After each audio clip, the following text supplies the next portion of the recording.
'Tis the most triggering time of the year. Though for some people the holidays mean cheer, joy, gifts, and pretty lights, for trauma survivors, it can mean shame, guilt, grief, violation of boundaries, and darkness. This week, I want to chat about the holidays and how complicated they can be for trauma survivors and share some tools that you can perhaps incorporate to your holiday belt of coping strategies as we get near to the last hurrah of narcissistic abuse in 2024.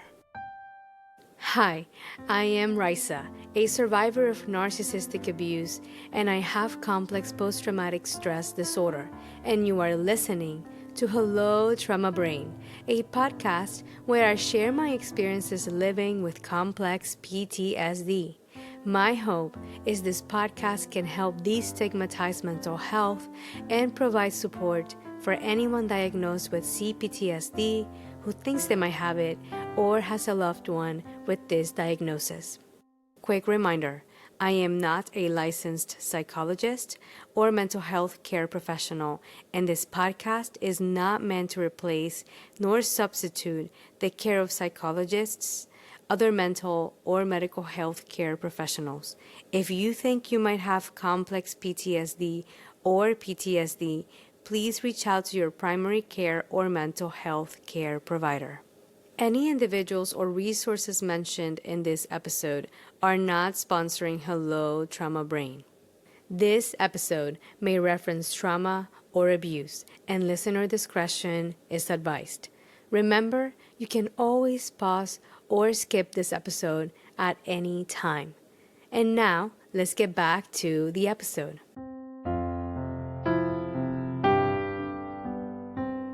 Hello, dear survivors, and welcome to this episode of Hello Trauma Brain. Thank you so much for joining me today. So, quick check-in.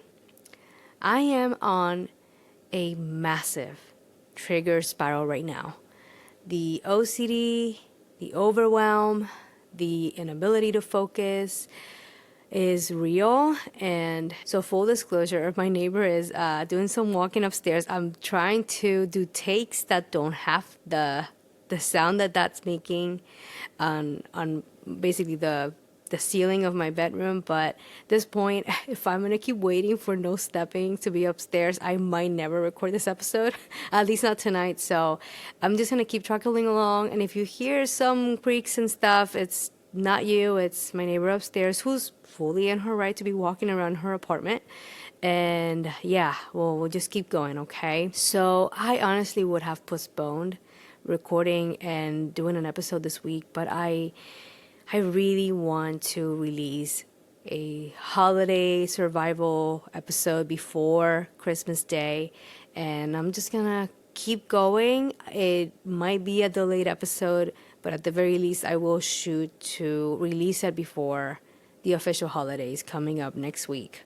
Yeah, it's overwhelming. I have been going back and forth between finding some joy and then being again in a very massive trigger, and it takes away all the joy. And then I get out of the trigger and I feel a little bit of joy again, and then another another trigger hits me. Oh my gosh, it's wild. It's so wild. Yeah, I'm gonna take another deep breath. Okay. I'm just gonna come on here and I'm just gonna talk about the holidays, and I'm gonna throw a few things your way that perhaps can help you navigate this time.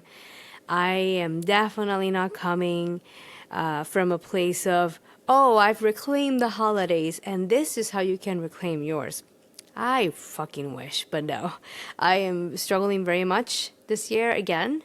And yeah, before I forget, I do want to give a shout out to Gabriel Marchand, he was a guest last season. He gave me the idea for the title of this episode. I heard him say this and I was like, oh, this is way too good. May I please have it? And he said, of course. And yeah, I feel like the title of this episode really captures what this time means for trauma survivors. I remember the days when I used to look forward to this season and I was so excited about it, and I also put a lot of pressure on myself, and the expectations were so fucking high. And though I wasn't a trigger, I wasn't aware that it was a trigger, and I would totally abandon myself and focus on getting all these things for people, and let's get the perfect gift, and it needs to be I gotta knock it out of the park, and I gotta do all the things that I get invited to, and I can't come empty handed. I gotta bring something every time. Like, I remember those days. It felt like I loved this season. I felt like I was excited, but quite frankly, like, looking back, it was a struggle. It was a massive trigger that I wasn't aware was happening. As I have healed and I become aware of the things, it's really hard to explain it because I'm still triggered, but now I'm fully aware of it. And even though with the healing, some good things that have come is the fact that I am setting more boundaries. I am honoring my needs more. I am leaving space to just be, which is great. And it still hurts, As part of the check-in, what I will share is I tried doing something different this weekend. I had seen a holiday event that I signed up for Sunday, and then last minute discovered there was one on Saturday, and I decided to just show up, even though I have been struggling in the past few weeks, and even though the season can be very hard for me. I went ahead and attended these events from a place of, let's just give it a try. Let's just show up. Let's just do something and see how it feels. And I can say, though, that the Saturday event, the one that I found like last minute, I found it like the day before, I kid you not, that event brought me so much joy. Were there some triggering things here and there? Sure. But overall, when I was driving back from that event, I was laughing by myself in the car because I was so glad I went. I felt so energized and I felt so happy and joyful. I truly felt joy, and it lasted quite a bit for the rest of the night, to the point where actually I couldn't go to bed right away. I was like so energized, and it took me a while to wind down. And then I went ahead and the next day and I went to an event that I planned with a little bit more notice, and I also enjoyed that very much. But there were some bigger triggers at that event. And the event took way longer than what I was expecting. Like, I honestly thought it would be like 2 hours tops, and it ended up being like 3.5 hours. And it ate up on my time to do things on Sunday, which is usually when I record and start editing the podcast. So it's Monday for me. I should be at this point like well into my editing, and here I am literally sitting down to record this now. And though the critic comes on and is like, you should have not done all that, you should have left the thing early, why did you stay till the end? And even though those things are coming along, I'm trying to give myself some compassion, because it's not every day that these special holiday events are happening. And I'm glad I went. Though right now I'm in a trigger again, and I don't have the same level of joy that I had 2 nights ago. Something that I realized about 2 nights ago was that I want to start living my life more fully. I kind of have a very set schedule where I'm struggling to do the things that I want to do, and usually the time that I have, I just get like the basic stuff done, and then the rest of the week is just trying to catch up to see if I can finally catch up, and I never do. And I saw a video that Patrick Tihan posted recently on getting your shit together. And in that video, he talked about mood-dependent behavior. And that's something that resonates a lot with me. I am that person who goes, I will go and try that new social event when I have my apartment clean and perfect and sparkling and nothing is out of place. I will go try out this other thing when I am joyful and in a good mood and I am in the mindset to do that. I will do X after Y happens. And with mood-dependent behavior, the catch-22 is that you almost need to like do the event to then get the result. Like I'm kind of like thinking about it backwards. Like I want to feel joy before I go to the event, and I have it the other way around. Like, going to the event can bring me the joy. And on Saturday, it fucking did. So I gotta hold on to stuff like that, those pieces of information, and try this a little bit more. And yeah, that's all I will say as part of my check-in / mood dependent behavior brief discussion. I will link that video. That's a really, really good video to check out. And it's not just about mood dependent behavior, it's about other things too. But yeah, it came at a very needed time. And I'm glad I gave that a try. And with that being said, so today I want to focus this episode on sharing my experience going through the holiday season as a trauma survivor that is awake. There is a particular new realm that comes your way when you start going through these big events, big days or seasons, and it just hits very differently when you are awake to what you've been through. It's not the same to go through the holidays numbed out and interacting with abusers, but you don't know that they're your abusers yet.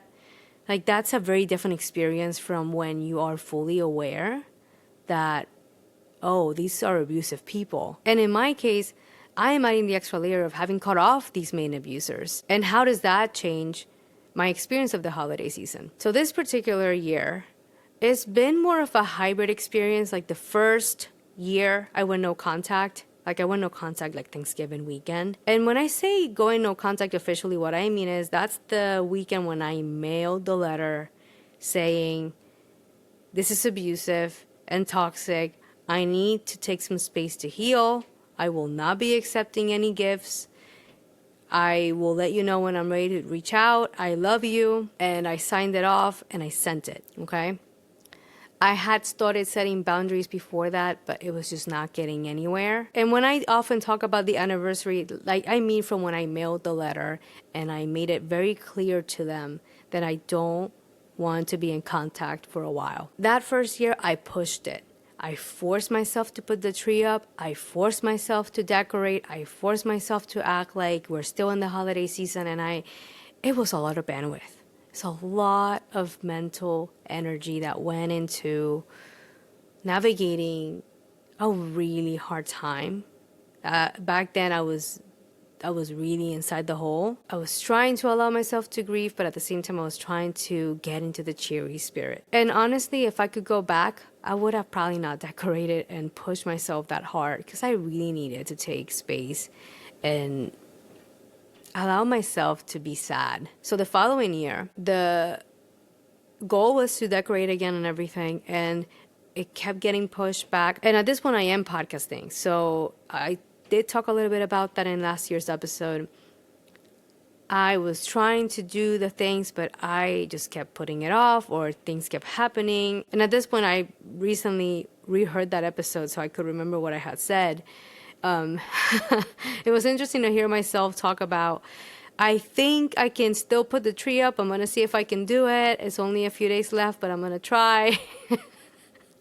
And listening to that from where I am now, I'm like, girl, you didn't even get to the tree. I didn't put the tree. Spoiler alert, the tree didn't come up last year.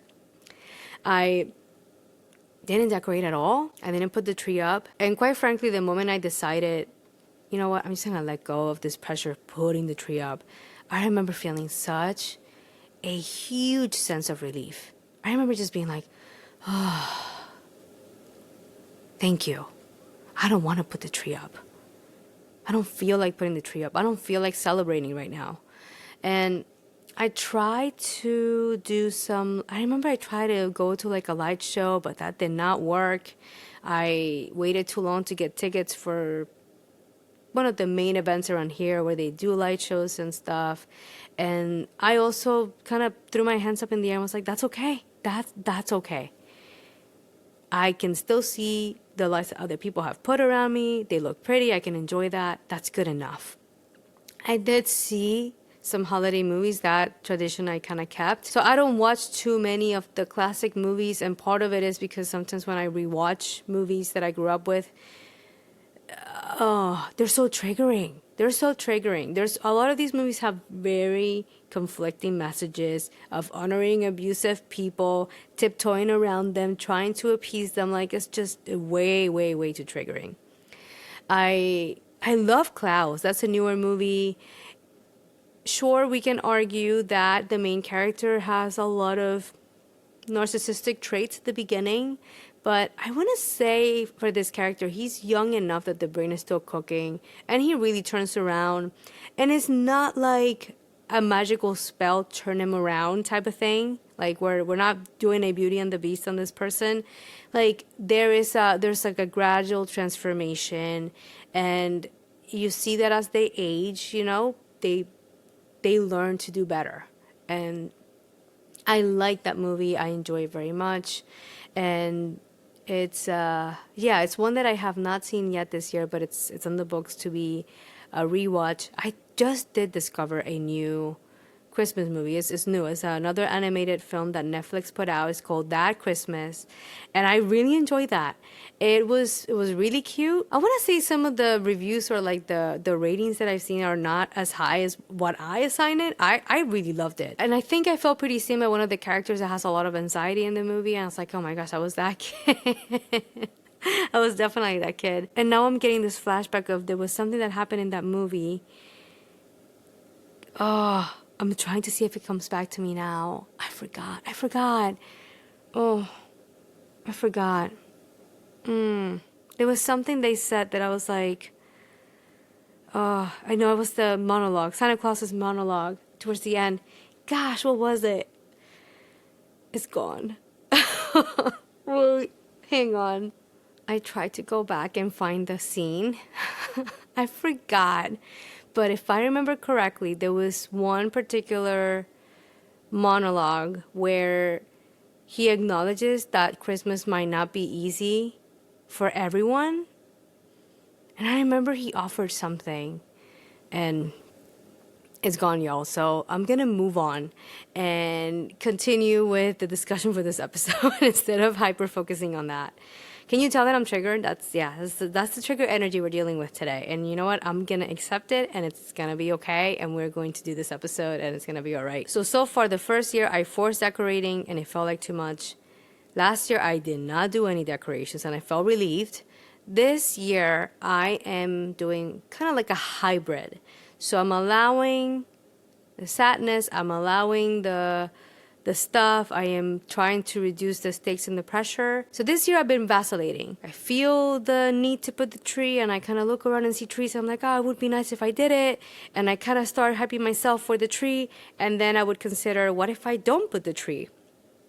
And I would feel relieved, because the thought of getting the tree out, and with my bug phobia, what if there's an insect in there? And with the overwhelm of having the extra task. So with my apartment, it needs some serious cleaning and organizing, and I've been trying to do it in small tasks, and I've had some obstacles that keep coming my way.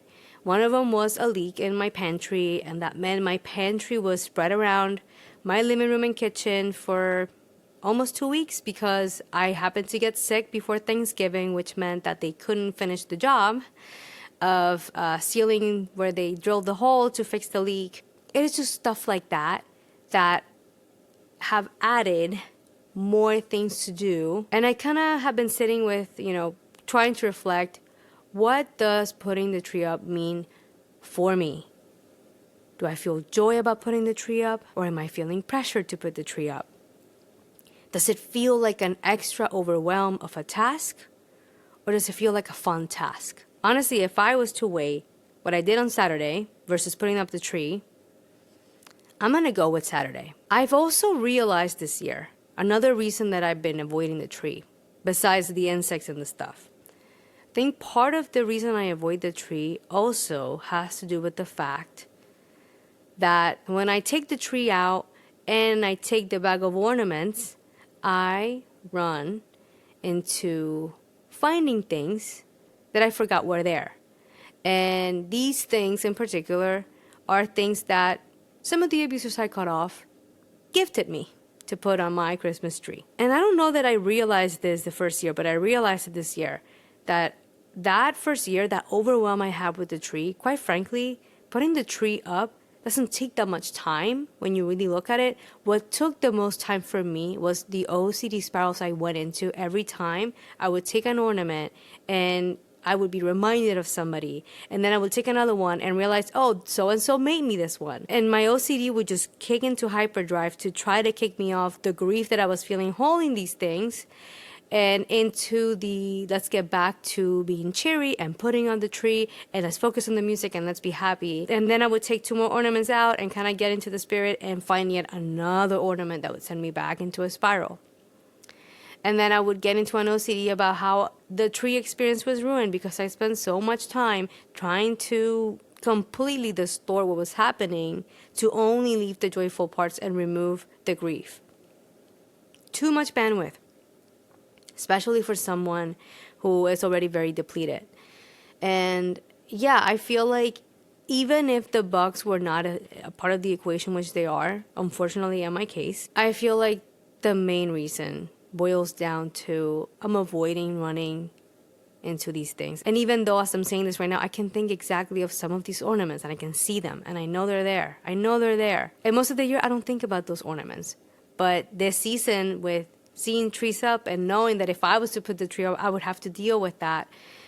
It's overwhelming. Some ornaments I have gotten rid of, other ornaments I have kept because I don't know what to do yet. I haven't made a decision yet. I've been trying to give myself some space to remove the pressure of deciding everything all at once. So at this point, the tree is going to stay exactly where it is unless something very miraculous happens in the next few days. There is one decoration out, and that was part of the pantry cleanup fiasco. While cleaning that up, I saw and I was like, that's actually kind of cute. We'll put that up. And I might put some other decorations that are easily accessible without having to go into the bag of ornaments. And I'm going to call that a day. That's going to be good enough for me.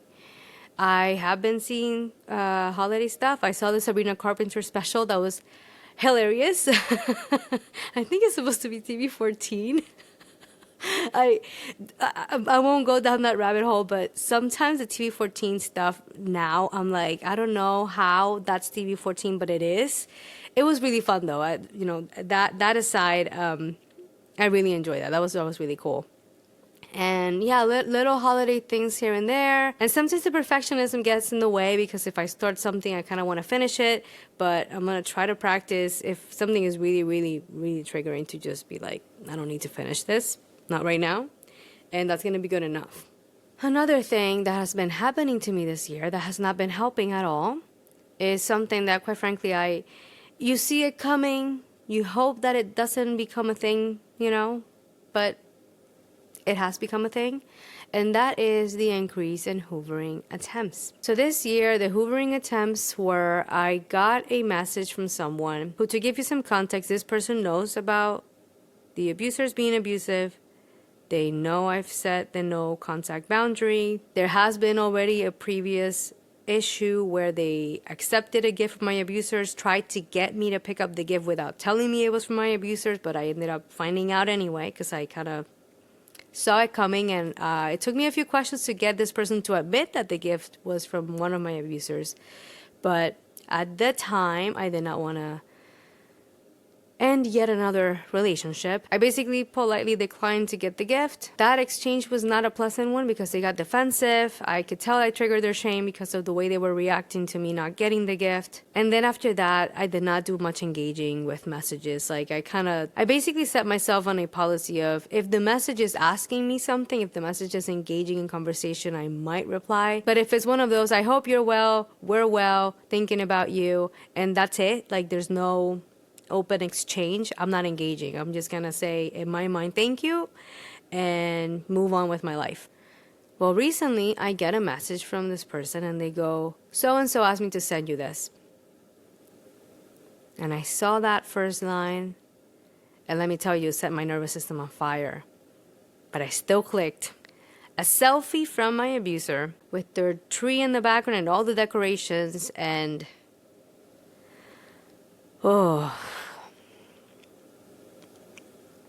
I got this while I was at work, by the way. It absolutely tore me to shreds. And I said to myself, I've had enough of this. And I've had to now end communication with this person too. I don't know for how long, but clearly if I want to protect myself, I cannot continue to leave the communication open with someone who's clearly still more invested in enabling my abusers than to protect me. And it hurts. Another one just popped the other day. And again, the timing is just impeccable. This is someone that when I literally went back into my messages to see when is the last time this person reached out, it was a year and a half ago.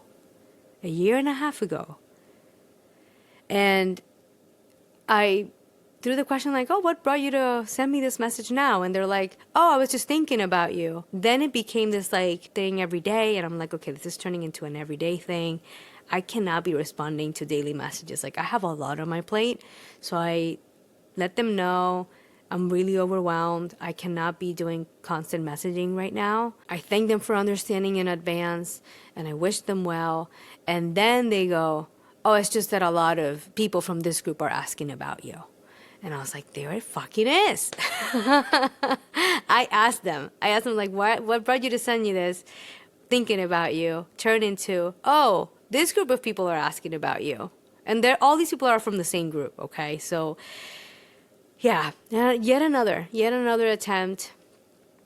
It's, I don't want to be right, to be honest. I have a sixth sense with stuff like this. I don't want to be right most of the time, but here I am. It is so hard to navigate this. The reason I'm sharing this is because I know for some of you, you know this. This is happening to you too. Like this is the time of the year when it ramps up back to how this is the most triggering time of the year. I am in contact with survivors that are at different levels. Some are in contact, some are no contact, some their abuser is gone.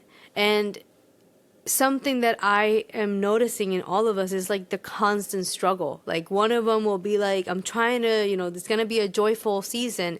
And then the next day, another hoovering attempt happened to them. And now they're back in it. I have my own situation. And I know of people that even if their abuser is gone, it's still going to be a hard time. It's hard. And then I know people that are in contact. And the prep work that they're doing to get ready for a few hours. And if we take into account how it went last year and how many hours it took them to recover from the few hours, it's astronomical. The amount of time survivors spend getting ready and recovering from 2 hours of abuse is so unfair. It's so messed up. And you know what is more messed up? The fact that they're getting shamed if they say no to the 2 hours of abuse. The amount of pressure that they're under to do the 2 hours of abuse is wild. So yeah, right now, I'm just noticing that anger is coming up. I definitely got fired up in the last few minutes. It is a lot of emotions.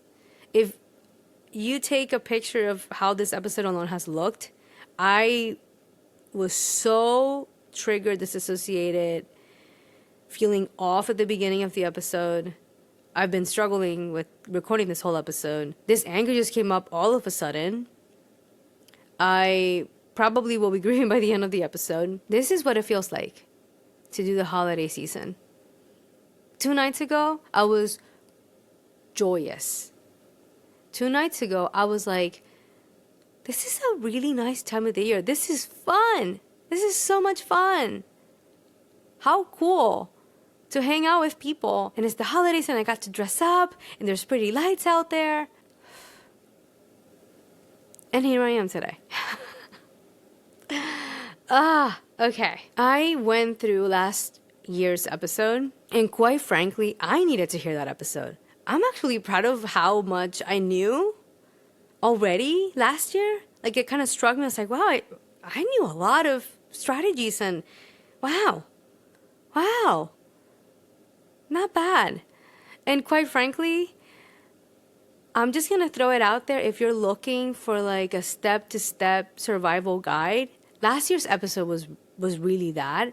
And it was intermixed with doing a movie illustration on how the Grinch stole Christmas. So that episode is episode 18. I will link that to the show notes. I think I called it Surviving the Holidays with the Grinch. Given how late I am with this episode, I'm not going to do the back and forth of making sure I get the title perfect. I will link the episode properly, though, in the show notes. About halfway through that episode or so, I get into more step by step, but I invite you to give it a listen if you're looking for a little bit more content where you can learn about the dynamics and get some ideas on what to do. And I try to tackle giving ideas for the scenario where you are attending the thing, where you are not sure if you're going to go, and when you've decided not to go. And spoiler alert, if you can take anything from any of these episodes or any content you expose yourself to, I invite you to give yourself the gift of changing your mind at all times. If you said yes and your nervous system is on fire the day before, consider how would it feel like to say, something has come up.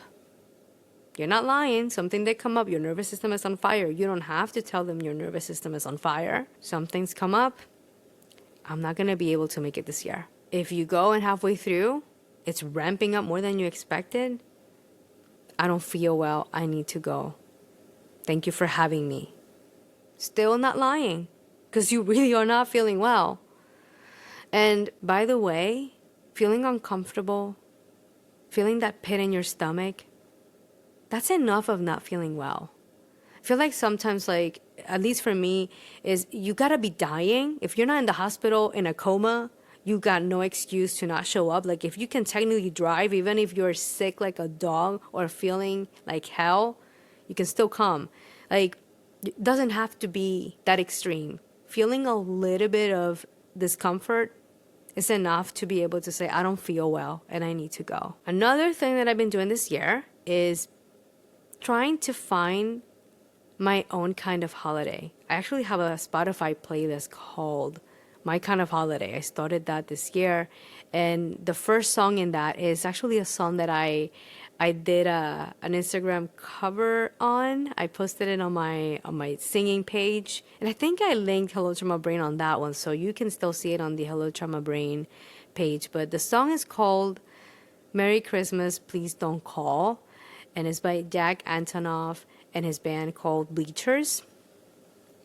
It's such a good song. Apparently it took him years to write this song, and it's about someone in his past that was, I'm gonna say, at least toxic, or definitely it was just a really rough relationship. And it's about basically like not wanting this person to call in Christmas, and like to basically act like they never even knew each other. And when I did the Instagram post singing it, I added to the end like, and also don't text. Essentially, I don't want anything. Like, if there's anything I would like this holiday season is literally to be left alone, to heal, to honor my needs. One more year for me. Like, these people have taken so many holidays to abuse me and use me to regulate themselves. Can I have a few? Can I have one? Can I have like a full year? I just want to be in peace. That's really all I want, and that's all I want for all of you. Basically, something that I loved about Jack Antonoff's song is the fact that it was the first holiday song I heard this season where I felt seen. I felt like finally somebody writes one for us. This song is not about the most joyful time of the year. It's not about hanging out with all these people and all these gifts and all this merry, merry stuff. This song literally captures the experience of, I do not want to hear from this person. This was painful. I'd rather burn forever than to hear from you right now. That was the moment where I was like, okay, I think we can work with this. I think we can make this holiday season into a sad one. And you know what? That was the new thing this year. I am allowing this holiday season to be a sad one, and it's okay. I was very surprised when I started looking up on Spotify like sad holiday, sad Christmas. There's actually playlists for this stuff. People have put a bunch of songs together, and there's actually more songs that are along these lines of, yeah, we're sad on Christmas. It's a sad December. It's a blue one. And though some of the classics are sad, there was something about this Jack Antonoff song that just really spoke to me. It might have been the timing too, But ever since then, I started my kind of holiday playlist. And as the month has been evolving, some more upbeat songs have made it into that playlist. Sabrina Carpenter's A Nonsense Christmas made it into there. And it's a ride of a song, and it's again, I don't know how that's 14. Because there's some mature innuendos in there, but it's just a fun song. It's really what it's supposed to be, like nonsensical. And every time it comes on, I'm like, this is ridiculous, and I fucking love it. And you know what? I'm gonna allow that to be like a nonsense, sad hybrid Christmas this year. That's what this year is turning out to be so far. And I can have moments where I'm struggling like hell, and then I can have moments where I actually feel joyful. And there's some times where I look at the lights and I'm sad, and sometimes when I look at the lights and I'm like, actually it looks really fucking pretty. I'm gonna allow it to be this year. And I don't know how next year is gonna go, and I don't have to worry about next year. I just have to live this one right here as I am. So if you wanna see me singing a cover of Jack Antonoff's song, and yes, I forgot the word call when I was putting the thing together, and then I realized it, but Instagram won't let me change it. And I'm practicing good enough these days, so I'm gonna let it be. But if you do want to see it, it is on the Instagram page for Hello Trauma Brain. And the actual song is great, so I strongly recommend you listen to the actual original song. And I will link that also to the show notes. How can you spend the holidays? And the answer to that is that there is no right way. There is no wrong way. There is just the right way for you.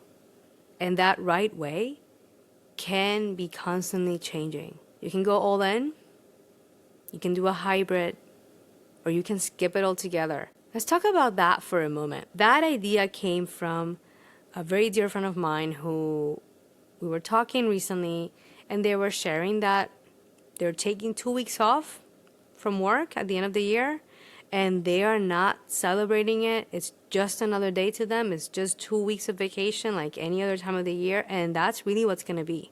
And I loved hearing that. There was a sense of freedom as I could hear this person talking about the fact that they're literally going to treat the holiday season like it doesn't even exist. And that might be what resonates for you. And guess what?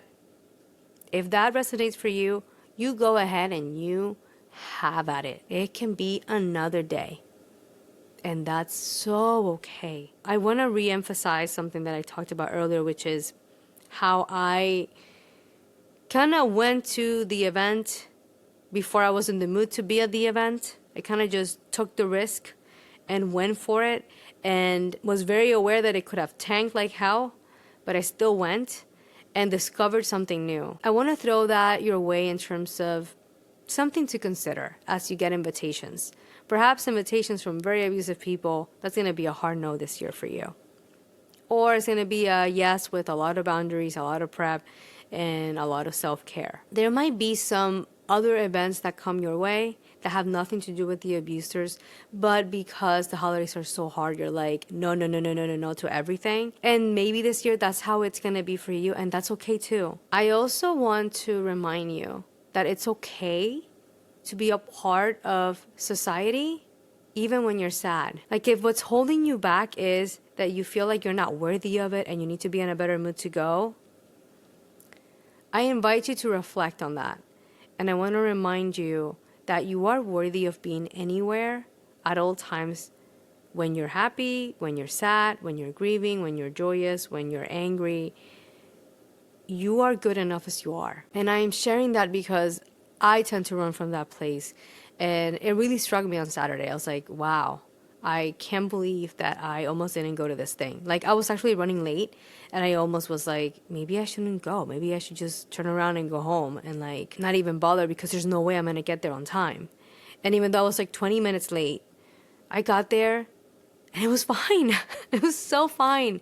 They were like, absolutely, you can still join, and it was not an issue. And quite frankly, after all the hours I spent getting ready and shifting my day to make this work, had I turned around, I was like 10 minutes away.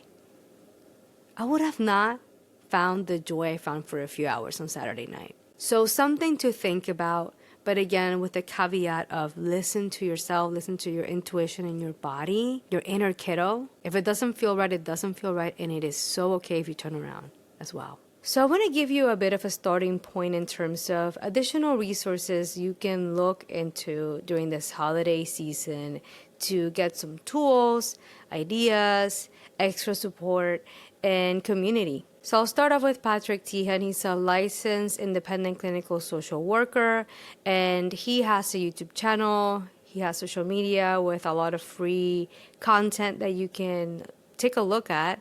He also has a membership community, and I have been a part of that. I was for a bit. The first year I went no contact, that was actually my early holiday present to myself. And there are e-courses you get access to. He has special guests that come on to the community. There's live Q&As with Patrick. And he probably has added more things since I left the community, so definitely check it out to get more updated information. The next one is Dr. Ramani Durvasula. Dr. Ramani has a YouTube channel and social media with plenty of free resources. She had a podcast way back, Navigating Narcissism. And though the podcast has not released episodes in a while, the episodes that are there are very helpful. Ramani also has a community that you can pay for. Same with Patrick, his community also comes with a cost. And I was a part of that community as well, and tons of really good resources there. I am not anymore in that community. I took a bit of a break to focus on other things in my healing. But I know when I was there were workshops, journal prompts, Q&As. She would do pop-up events too. I think I forgot to say that Patrick also has journal prompts in his community. And there is also this Ramani network. This is a separate thing that you can also pay for. And I have not joined that. I'm not completely familiar with it. But Ramani does post clips of the Ramani network in her social media. So yet another resource that you can take a look at. Next up is Dr. Ingrid Clayton.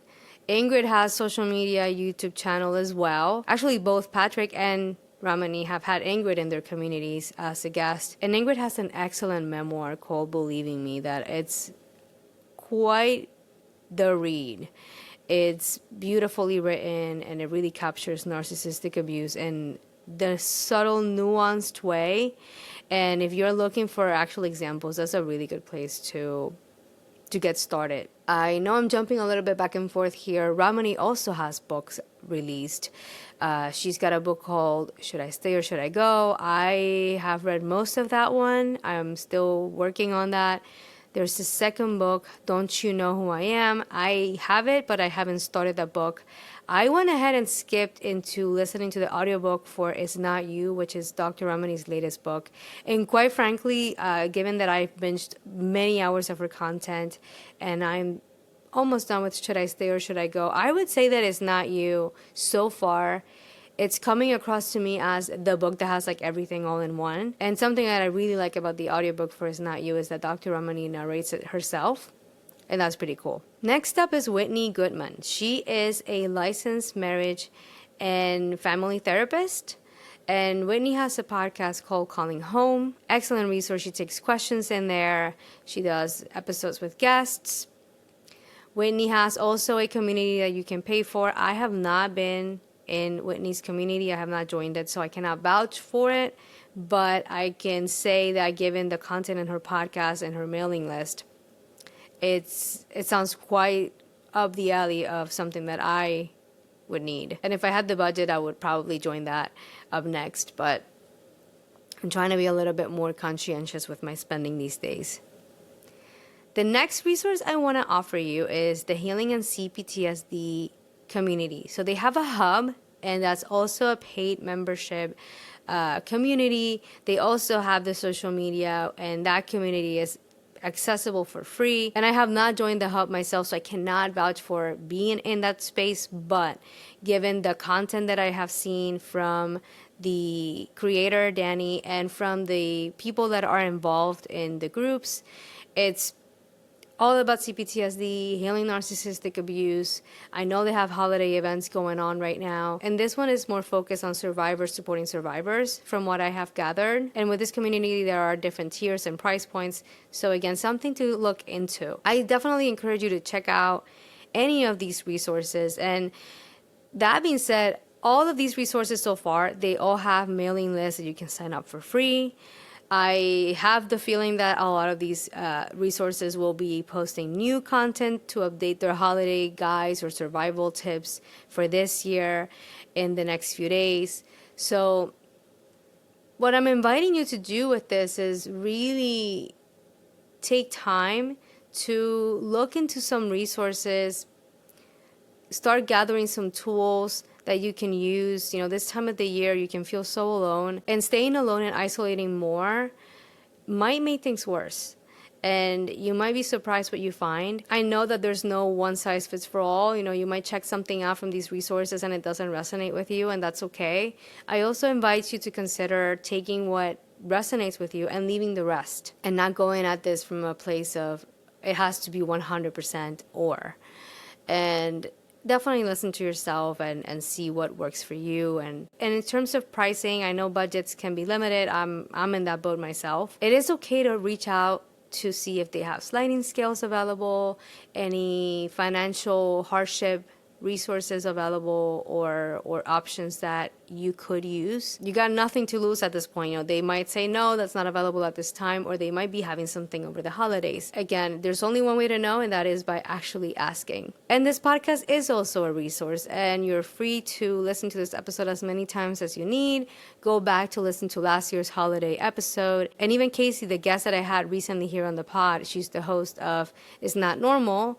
In her podcast on episode 9, she talks about her first no contact for Christmas. And it's little things like that where you are connecting with someone else that is going through a similar experience, and reminding yourself that even though it might seem like everybody else is having a grandiose time out there, there are a lot of us out there that are also suffering during this time, and you are so not alone.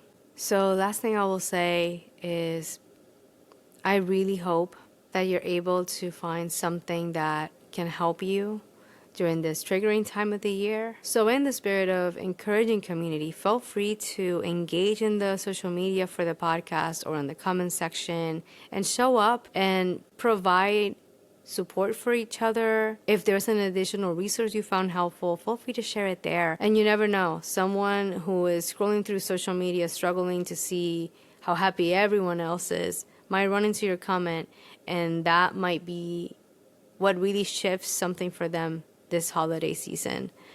I think it's important for us to know that we are not alone, that we deserve to be seen and heard, and there is a place for us. And at the end of the day, what I'm trying to achieve with this episode, and what I know some content creators are achieving with also being vulnerable in theirs, is providing a place for those of us who find the holidays triggering. I feel like there's a lack for that acknowledgement. There's a bit of a movement of acceptance and recognizing that that's a thing these days, but I feel like it's really important to highlight that there really is a place for us too.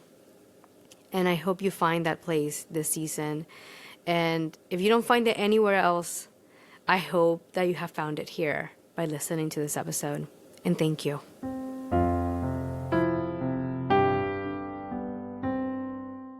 In this week's healing invitation, I want to offer you a few things to reflect about. What would feel good for you this holiday season? Are you feeling pressure to do certain activities, decorate in a certain way? Take a moment to check in with your body. The body tends to know before our heads catch up. Is there anything you are dreading? Is there something on your list that you could remove to make things easier on you? Try to schedule check-ins with yourself. It doesn't have to be long.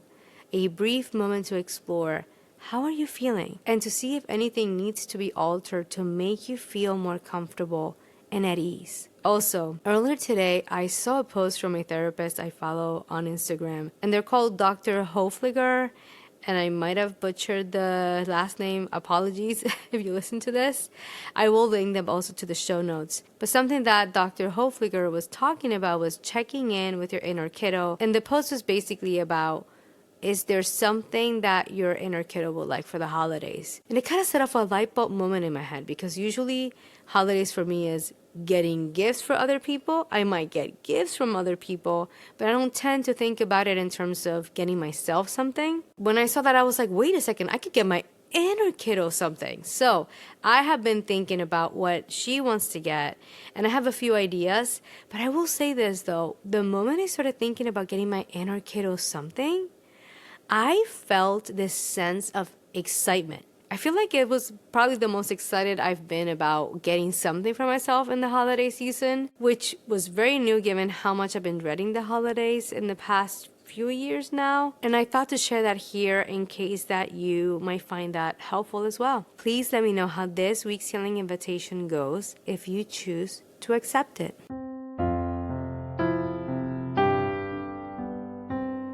Before we wrap up this episode, all music and production is courtesy of yours truly. Also, I want to share a few ways you can support this podcast to reach more survivors that could benefit from finding this content. You can subscribe and leave a 5-star review on Apple Podcasts, Spotify, Amazon Music, or the platform you are using to listen. Share this episode with anyone you think can find this content helpful. Follow Hello Trauma Brain on Instagram, subscribe to the Hello Trauma Brain YouTube channel, and hit the notification bell to be the first to know when I post a new episode. Also, you can make a donation via PayPal. No worries, all links will be provided in the show notes. Thank you for joining me today. I hope you found this episode helpful. I wish you the best as you navigate the rest of the holiday season, and I truly wish you a gentle holiday. It is time for our farewell affirmations. I invite you to repeat after me. I welcome the belief that I am enough. I am lovable. And I deserve to heal. I wish you a gentle week and thank you for your presence.